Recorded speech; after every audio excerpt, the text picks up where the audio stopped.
అందరికీ నమస్కారం. దాదా సాహెబ్ ఫాల్కే బయోపిక్ ప్రస్తుతం ఇండస్ట్రీలో హాట్ టాపిక్ గా మారింది. ఎందుకంటే ఇద్దరు ఫాల్కేలు రాజ్ కుమార్ హీరానీ దర్శకత్వంలో అమీర్ ఖాన్, మరో ప్రక్క రాజమౌళి సమర్పణలో మేడ్ ఇన్ ఇండియాలో జూనియర్ ఎన్టీఆర్. దీన్ని తీసేందుకు ఇటు రాజమౌళి అటు అమీర్ ఖాన్ ఎవరి ప్రయత్నాల్లో వారున్నారు. దీంతో ముందుగా ఎవరు ఈ సినిమాను నిర్మిస్తారు అనే చర్చ ఇండస్ట్రీలో జోరుగా సాగుతుంది. ఇంతకీ ఈ బయోపిక్ లో ఉన్న కిక్ ఏమిటో తెలుసా?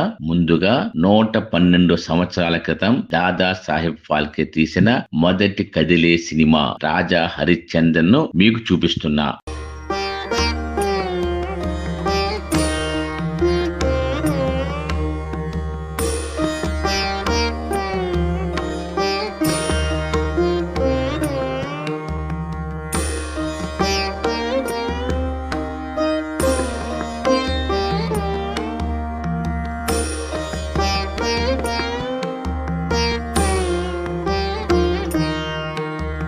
చూశారు కదా, ఈ సినిమాలో గొప్ప విషయాలు ఏమిటంటే ఆ రోజుల్లో సినిమాలో నటించే వాళ్ళ పైన చెడు అభిప్రాయం ఉంది. అందుకని దాదాసాహెబ్ ఫాల్కే గారు తన సినిమా స్టూడియోను ఫ్యాక్టరీగా పిలిచేవాడు. సినిమాలో పనిచేయటం నిషిద్ధం కాబట్టి హరిశ్చంద్ర అనే వ్యక్తి కోసం ఫ్యాక్టరీలో పనిచేస్తున్నామని ఇతరులకు చెప్పమని తన కళాకారులకు సలహా ఇచ్చాడు. అటువంటి పరిస్థితుల్లో ఒక యజ్ఞం లేగా ఈ యొక్క మొట్టమొదటి కదిలే సినిమా రాజా హరిశ్చంద్రను ఫాల్కే గారు మొదలుపెట్టారు. రెండవది, నటీనటుల కోసం చాలా తిప్పలు పడ్డారు. వీళ్ళ కోసం పత్రికా ప్రకటనలు ఇచ్చారు. వాళ్ళకి ఆడిషన్ కూడా నిర్వహించారు. ముఖ్యంగా హరిశ్చంద్రుని భార్య తారామతి పాత్ర కోసం స్త్రీలెవరూ ముందుకు రాలేదు. చివరికి కామాటిపురాలోని రెడ్ లైట్ ఏరియాలో ఉన్నటువంటి 5 వేశ్యలను ఎడిషన్ చేసినప్పటికీ కూడా ఎవరూ సక్సెస్ కాకపోవటం వల్ల చివరకు ఒక రెస్టారెంట్ లో నెలకు 10 రూపాయల జీతంతో వంట మనిషిగా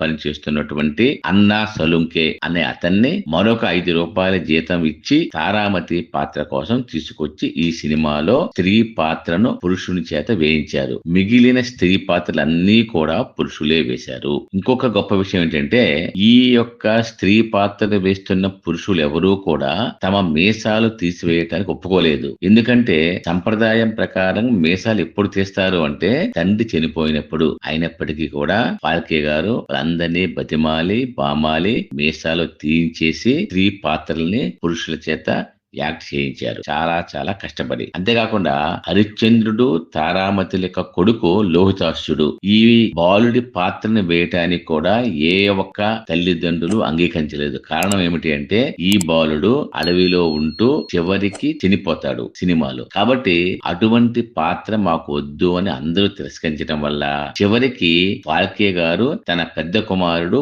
బాలచంద్రను ఈ యొక్క పాత్రకు ఎంపిక చేశాడు. అతనే మొట్టమొదటి భారతీయ బాల నటుడు బాలచంద్రుడు. ఇంకో విషయం ఏంటంటే ఈ సినిమాకు ప్రీమియర్ షో వేశారు. ఇప్పుడు వేసే ప్రీమియర్ షో లాగా కాదు. ఎందుకనంటే ఈ సినిమా ప్రదర్శించటం కోసం థియేటర్లో వాళ్ళు ఎవ్వరూ ముందుకు రాలేదు. అందువల్ల సమాజంలో చాలా ముఖ్యమైనటువంటి గొప్ప వ్యక్తులందరినీ పిలిచి ఈ యొక్క సినిమాని చూపించారు. ఈ సినిమాను చూసిన ప్రతి ఒక్కరూ కూడా ఇది అద్భుతం అని చెప్పటం, అదే విధంగా టైమ్స్ ఆఫ్ ఇండియా కూడా ప్రత్యేకంగా ప్రశంసించటం వల్ల అనేక థియేటర్ల యజమానులు ఈ సినిమాను మా థియేటర్లో ప్రదర్శించండి అని కోరటం వల్ల భారతదేశంలో మొట్టమొదటిసారిగా ఈ చిత్రాన్ని 1913 ఏప్రిల్ 21న బొంబాయిలోని ఒలింపియా థియేటర్లో, ఆ తర్వాత మే 3న గిర్గావ్లోని కొరోనేషన్ సినిమాటోగ్రాఫ్ మరియు వెరైటీ హాల్ థియేటర్లలో విడుదలైంది. అంటే ఈ 3 థియేటర్లలో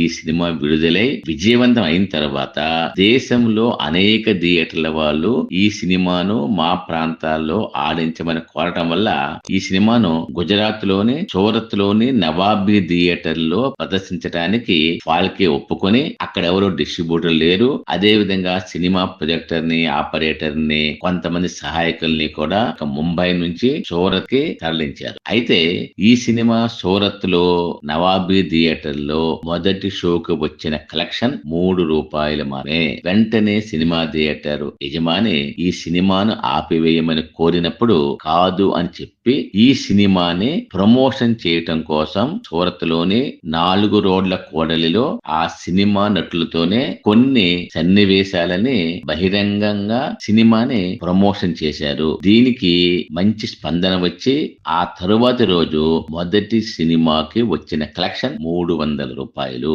ఈ విధంగా భారతీయ మూకీ సినిమా ద్వారానే ఈ యొక్క సినిమా ప్రమోషన్ అనేది కూడా మొదలైంది. అంతేకాకుండా ఈ సినిమానే మొట్టమొదటి పాన్ వరల్డ్ మూవీగా మారింది. ఎందుకంటే ఈ సినిమా పూణేతో పాటు కొలంబో, లండన్, రంగూన్ ఇలా విదేశాలలో కూడా సినిమాని ప్రదర్శించారు. ఇంకోటి ఏంటంటే ఈ సినిమా చూశారు మీరు, సినిమాలో పాత్రలన్నీ కూడా పరిగెడుతూ ఉంటాయి.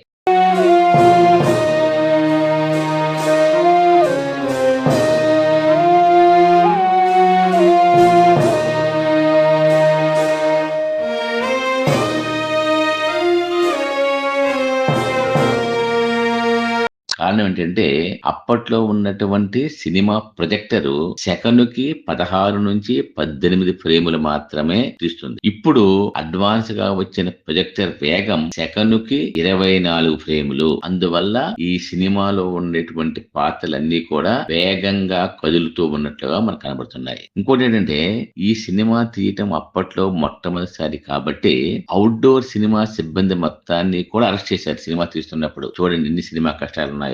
ఇది బొంబాయికి వెలుపల ఉన్నటువంటి వంగని అనే గ్రామంలో బహిరంగ ప్రదేశంలో వీళ్ళు కత్తులు, కవచాలు, దుస్తులతో రిహార్సల్ చేస్తుంటే అది చూసి గ్రామస్తులు భయపడి బందిపోట్లు అని ఈ యొక్క గ్రామాధికారికి, కమాండర్ కి తెలియజేసి ఈ యొక్క సిబ్బంది మొత్తాన్ని అరెస్ట్ చేస్తే చివరికి ఫాల్కే వచ్చి అన్ని వివరించి నానా యాతన పడి విడిపించుకుని ఈ సినిమా యొక్క అవుట్డోర్ షూటింగ్ ని మొదలు పెట్టారు. కాశీకి వెళ్లి సినిమాని షూటింగ్ చేయాలి. కొన్ని సందర్భాల్లో డబ్బు లేకపోవడం వల్ల దీన్ని ముంబైకి దగ్గరలో ఉన్నటువంటి నాసిక్ లోని త్రయంబక్ లో కొన్ని సన్నివేశాలను చిత్రీకరించారు. ఈ సినిమాకి సంబంధించిన సరంజామా కొనడానికి సరైనటువంటి సాంకేతిక పరిజ్ఞానం నేర్చుకోవడం కోసం డబ్బులు లేక ఫాల్కే గారు తన యొక్క వ్యక్తిగత బీమా పాలసీలు 12,000 రూపాయలని తాకట్టు పెట్టి 10,000 రూపాయలు తీసుకుని లండన్ వెళ్లి 2 వారాలు ఉండి అక్కడ వాల్టన్ స్టూడియోలో ఉండి అన్ని విభాగాలని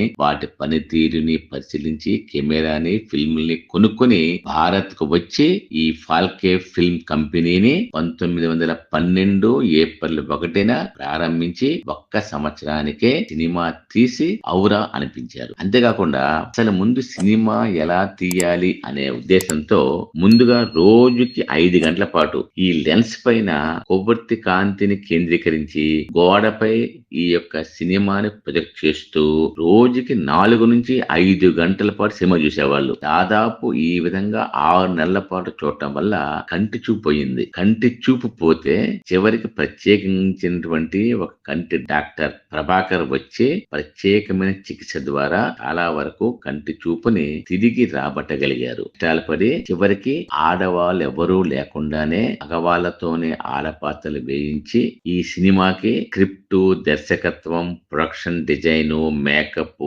ఫిల్మ్ ఎడిటింగ్, ఫిల్మ్ ప్రాసెసింగ్ ఇవన్నీ బాధ్యతలని కూడా దాదా సాహెబ్ ఫాల్కే గారు నిర్వహించారు. ఇక్కడ తెలంగాణ అతన్ని కెమెరా కోసం ప్రత్యేకించి వినియోగించుకున్నారు. దత్తాత్రేయ దామోదర్ దబ్కే ఈ రాజా హరిశ్చంద్ర పాత్రను వేశారు. అన్నా సొలుంకే రాణి తారామతిగా ప్రధానమైన పాత్ర పోషించారు. ఫాల్కే పెద్ద కుమారుడు బాలచంద్రుడు లోహితాశ్వరు అనే పాత్ర వేశారు. ఫాల్కే 6 నెలల 27 రోజులు సుమారుగా 7 నెలలు కష్టపడి 3,700 అడుగులు అంటే 1,100 మీటర్ల సినిమా నిర్మించారు. దాదాపు సినిమా 4 రీళ్లు, సమయం 1.5 గంటన్నర, భాష నిశ్శబ్దం. అంటే ఇది మూకీ సినిమా, కదిలే సినిమా మాత్రమే. సినిమా నిర్మాణంలో ఇప్పుడు ఎదుర్కొంటున్నటువంటి కష్టాలన్నీ కూడా ఆ రోజు నుంచే దాదా సాహెబ్ ఫాల్కే అనుభవించారు. వారు చూపెట్టినటువంటి మార్గాన్నే ఈ రోజున మన సరికొత్త మార్గంగా మన యొక్క దర్శకులు చూపెడుతున్నారు. ఇవన్నీ కాకుండా దాదా సాహెబ్ ఫాల్కే పడ్డ